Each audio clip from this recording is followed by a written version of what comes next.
അപ്പൊ എല്ലാവർക്കും ഞങ്ങൾ പുതിയ വീഡിയോയിലേക്ക് സ്വാഗതം.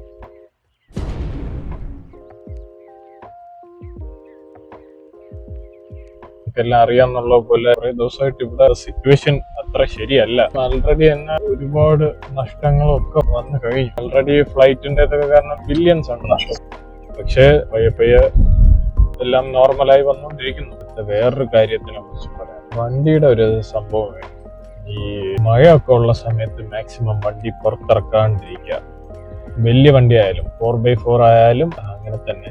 കാര്യം എന്ന് വെച്ചാൽ ഏറ്റവും വലിയ പ്രശ്നം വരുന്നത് ഇതിന്റെ ഇലക്ട്രോണിക്സ് ആണ്. ഈ ഇലക്ട്രോണിക്സ് നമ്മൾ ഇരിക്കുന്നതിന്റെ ആ ഫ്ലോർ ബോർഡിന്റെ താഴെയാണ് ഇരിക്കുന്നത്. ഇപ്പോൾ ബൈ ചാൻസ് ഈ വെള്ളം ഒരു ലിമിറ്റിന്റെ മേളിലായി കഴിഞ്ഞാൽ, ഒരു ലിമിറ്റ് വരെ ഓക്കെയാണ്, ഒരു ലിമിറ്റിന്റെ മേളിലായി കഴിഞ്ഞാൽ നമുക്കറിയത്തില്ല ഇത് ഏതുവരെ വെള്ളം പൊങ്ങുന്നെന്ന് പറഞ്ഞു. സോ നമ്മൾ അതിന്റെ മേളിൽ കൂടെ എടുത്തോണ്ട് പോകും. എഞ്ചിന്റെ അകത്ത് കയറിയ ഫുള്ള് പണി കിട്ടി.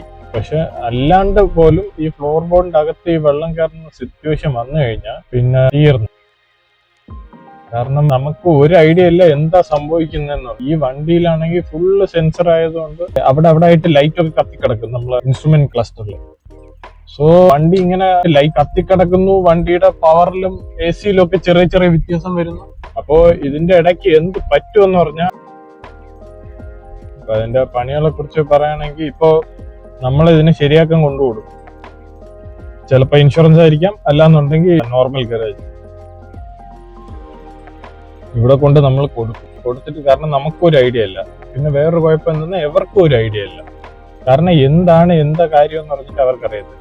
അപ്പോ ഇവരെ പണിയെന്ന് പറയുന്നത് ഫുൾ അഴിച്ച് അതിന്റെ ഫുൾ ഇലക്ട്രിക്കൽ സിസ്റ്റം എല്ലാം നോക്കണം. അതൊരു വല്ലാത്ത തലവേദനയാണ്, ഒരുപാട് ദിവസം എടുക്കും. ഇപ്പോ ഞങ്ങളൊരു വണ്ടി ഇതുപോലെ ആയിട്ട് ഒരു ഓൾമോസ്റ്റ് 2 months ആയി. 2 months കഴിഞ്ഞു, പക്ഷെ ഇതുവരെ കിട്ടിയിട്ടില്ല. അവിടെ ചോദിച്ചപ്പോ പറഞ്ഞത് ഇതിന്റെ ഇലക്ട്രിക്കൽ സിസ്റ്റത്തിനാണ് കുഴപ്പം. അതിന്റെ മാനുഫാക്ചറിന്റെ അടുത്ത് നിന്ന് തന്നെ അത് വരണം. അതായത് ഇപ്പൊ ഞങ്ങളത് ജാപ്പനീസ് ആണ്, അപ്പോ ജപ്പാനിൽ നിന്ന് തന്നെ സാധനം വരണം. അത് ഇവര് റിക്വസ്റ്റ് ചെയ്തിട്ടുണ്ട്. ഇത്ര ദിവസമായിട്ട് ഒരു അനക്കം ഇല്ല എന്നാണ് അവർ പറയുന്നത്. അവർ ഇനിയും 2 മാസം 2-2.5 മാസം അടുപ്പിച്ച് ആവുമെന്നാണ് അവര് ഒരു നിഗമനം. അപ്പോ ഈ വെള്ളത്തിലൊക്കെ ഇറക്കുന്നത് സൂക്ഷിച്ച്, ഒരു ലിമിറ്റ് വരെ എല്ലാം ഓക്കെയാണ്. ആ ലിമിറ്റ് കഴിയപ്പോഴാണ് പ്രശ്നം വരുന്നത്. എല്ലാം ശ്രദ്ധിക്കുക. അങ്ങനെ ഇവിടെ എന്ന് പറയുന്നത് വണ്ടിയാണ് മെയിൻ. ഒരു വണ്ടി ഇല്ല എന്നുണ്ടെങ്കിൽ ഭയങ്കര ബുദ്ധിമുട്ടാണ്. നമ്മളെ നോർമൽ കാര്യങ്ങളൊക്കെ നടക്കാൻ. ചെറിയ സ്ഥലങ്ങളായിരിക്കും, അങ്ങോട്ടും ഇങ്ങോട്ട് പോകാൻ വേണ്ടിയിട്ടായിരിക്കും. പക്ഷെ വണ്ടി ഇല്ലാത്ത സമയം നമ്മൾ അനുഭവിക്കുന്ന ബുദ്ധിമുട്ടെന്ന് പറയുന്നത് ചില്ലറല്ല. ചിലപ്പോ ജോലിക്ക് പോകുന്നതും അതും ഇതും എല്ലാം ബുദ്ധിമുട്ടായിരിക്കും. ഫ്ലഡായി കിടക്കുന്ന സമയത്തില് സൂക്ഷിച്ച് വേണം വണ്ടി ഓട്ടിക്കാനൊക്കെ. ഇതായിരുന്നു ഞങ്ങൾക്ക് പണി കിട്ടിയത്. ഇതുവരെ ആ വണ്ടി കിട്ടിയിട്ടില്ല. വണ്ടി ഇനി ഏത് കാലം വരുമെന്ന് അറിയത്തില്ല. ഇത് വരാണെങ്കിൽ ഞാൻ അതിനെ കുറിച്ചിട്ടൊരു വീഡിയോ ചെയ്യാം.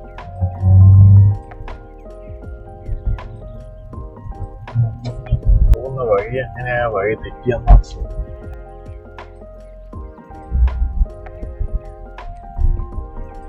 കുഴപ്പമില്ല. തെറ്റിയ വഴി കൂടെ പോകുന്നതാണ് പറ്റിയതല്ല.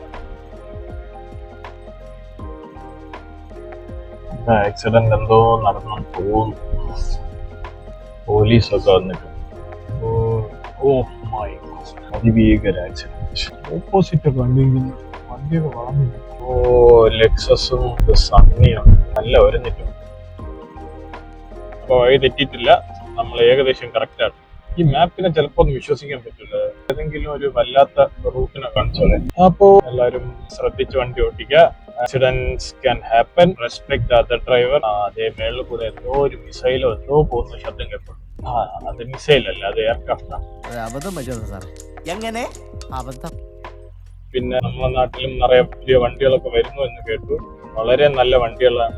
ജെറ്റോർ T2, പിന്നെ ചെറിയുടെ ഏതോ ഇലക്ട്രിക് വരുന്നു എന്ന് കേട്ടു. നല്ല വലിയ വണ്ടി വരട്ടെ. നമ്മളെ നാട് മിസ് ചെയ്ത ഒരു വണ്ടിയുടെ ഒരു കാറ്റഗറി ഉണ്ട്. പജേറോ ഒക്കെ വരുന്ന ഒരു ജോണർ ഉണ്ട്. അപ്പോ ആ ഒരു സ്പേസ് കുറച്ചുകൂടെ നിറയട്ടെ. പ്ലഗ് ഇൻ ഹൈബ്രിഡ് ഒക്കെ വരുന്നു എന്ന് കേൾക്കുന്നു. വളരെ നല്ല കാര്യം. നമുക്ക് നോക്കാം ഏതൊക്കെ ടൈപ്പ് വണ്ടി വരുന്നു എന്ന്.